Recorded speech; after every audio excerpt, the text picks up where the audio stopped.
Hi everyone, Jackie here again. So in this video I want to talk a little bit about accessibility, both when it comes to disabilities, financial access, and issues around discrimination. So this is a really important topic for me. I'm a strong believer in accessibility, and to me it ties in with social justice because the more accessible things are, the more people have access to spaces, including educational spaces. So I want to support all my students in feeling that they belong in my classes. And when we don't, when access is barred from us for different reasons or things are hard for us to access, it's easy to feel that we don't matter and that we don't belong. Or if people kind of accommodate us, but like you feel like they're putting themselves out, and it's a hassle, then that's not a pleasant feeling, and it doesn't help. It doesn't really help with access. So of course I'm not perfect. I'm still learning a lot. I'll never know it all, and things change over time. So I might miss some things.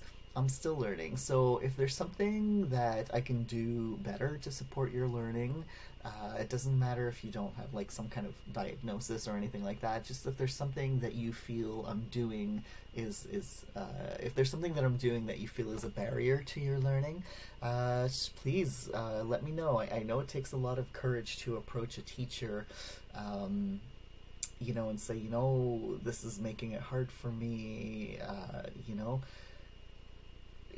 It's awkward. I get it, and I know that a lot of teachers don't react well to those things. But I promise not to get mad. Okay, it'll help if you approach me in a non-angry way and assume that I am not malicious. And I get that that can be hard if you're frustrated because this is the fifth teacher who's done the same thing. But, we can talk. I'm open to talking and to figuring out things to do to make sure that you have access to what you need. And in one of the things I think people kind of get tired of having to explain themselves over and over again. I'm not expecting you to do a bunch of emotional labor and having to educate me. If you want to just give me a keyword and go, look, this is an issue. Here's why. Look this up and talk to some people and learn and find out how we can fix this.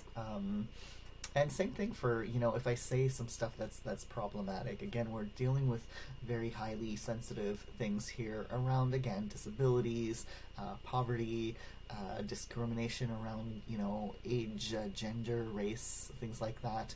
So, terminology changes over time, things, understandings change. So if I say something that's kind of problematic and that you feel is hurtful to you or to anybody else, I'm open to talking about that. So if you want to point it out, I'm open to having those conversations, publicly, or you can, write to me and see me in my virtual office, and we can talk about things, again, without the expectation of tons of emotional labor on your part. But if you do want to talk in more detail, I'm open to that, but I'm also open to doing research on my own if you want to give me an indication of what you think the problem is. And that's kind of just, I think, in general, a good practice for all of us, is being open to those kinds of conversations. It's not always comfortable. It can feel icky because we all want to feel like we're good people, but we're all human, and therefore none of us know everything. So in terms of access for disabled students, I'll explain in the next slide why I chose this specific terminology, by the way. I know not everybody agrees on it, so I just want to express my reasons for it. If you have a disability, there are some supports for you in the college, and if you click here where it says supports for you in the college, that'll take you to Vanier's website for access, specifically for disabilities. The thing that I'm less comfortable with about that is that unless things have changed very recently, you need an official diagnosis with paperwork. So, say proving that you have, ADHD or a learning disability or something.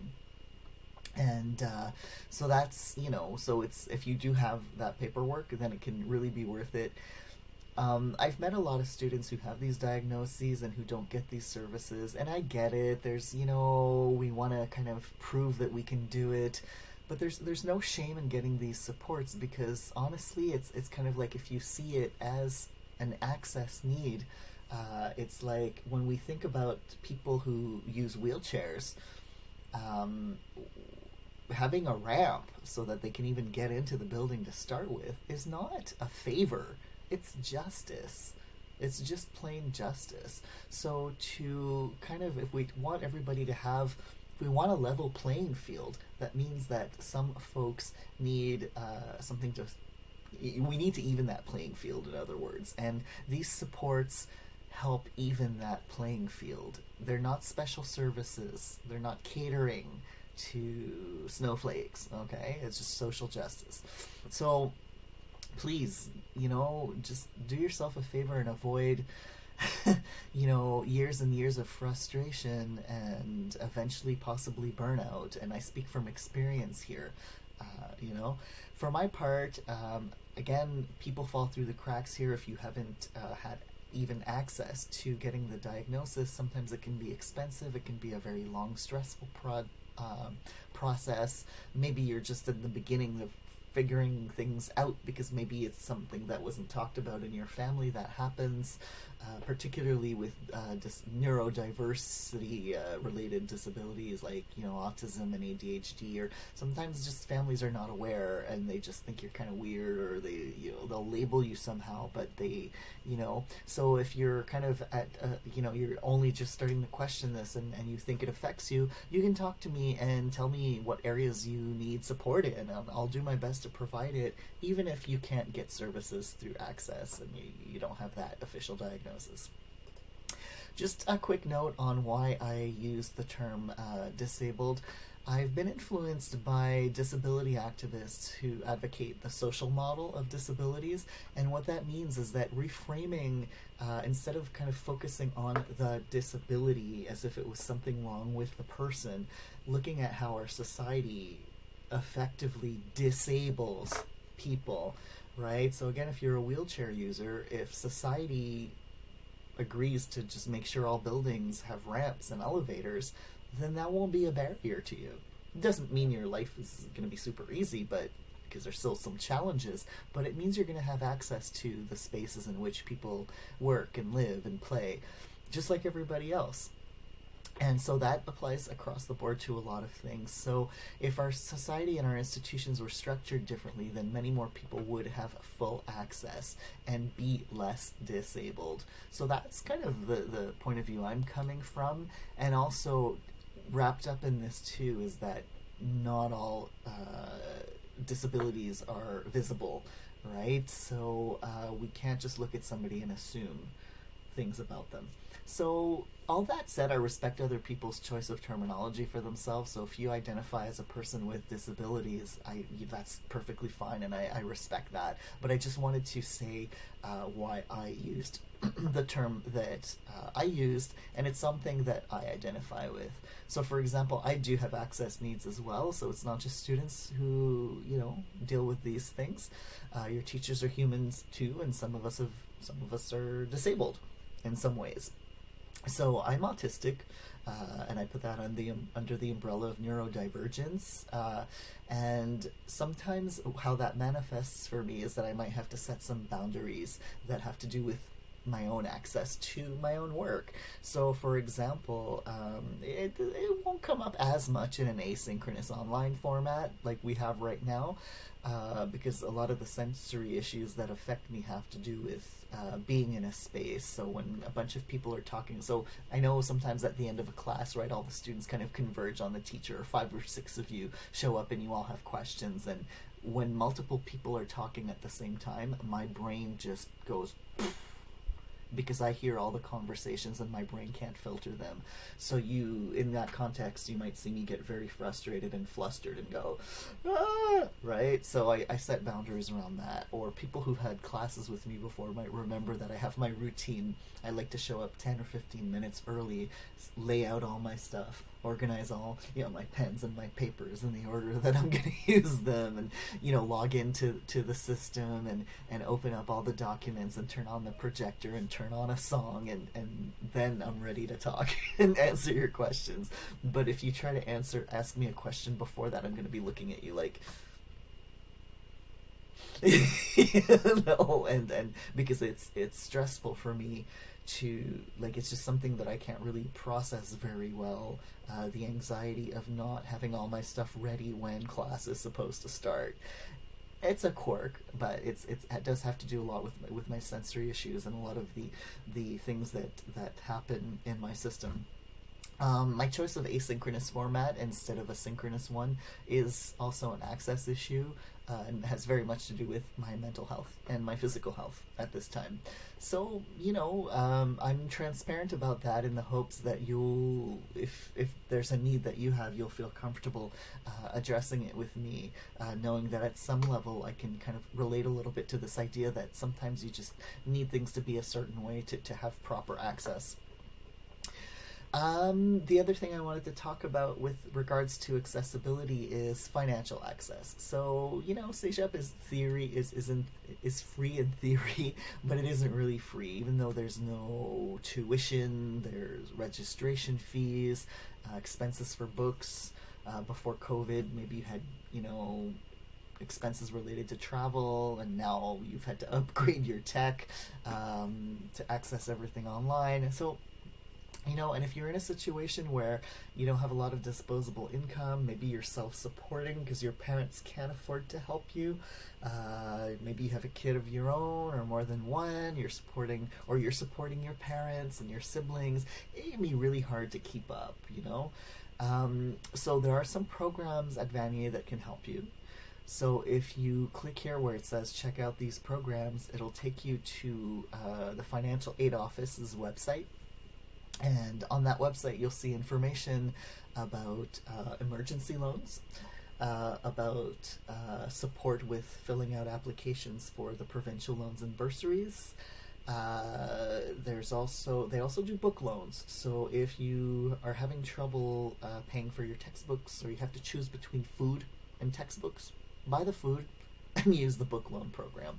They'll essentially buy your books for you and loan them to you for the semester. And they also have a thing where they can loan you laptops as well. Okay? So again, I know it's like with the, disabilities access thing, sometimes it can be embarrassing, but you know what? I've been there too. I was from a poorer family, and when I was in university, I was completely self-supporting, and I went through periods of starvation, and it was really hard to keep up with everything. And so I know it's hard sometimes to swallow your pride and go get support, but if you see it as a chain where someday you're going to help someone else.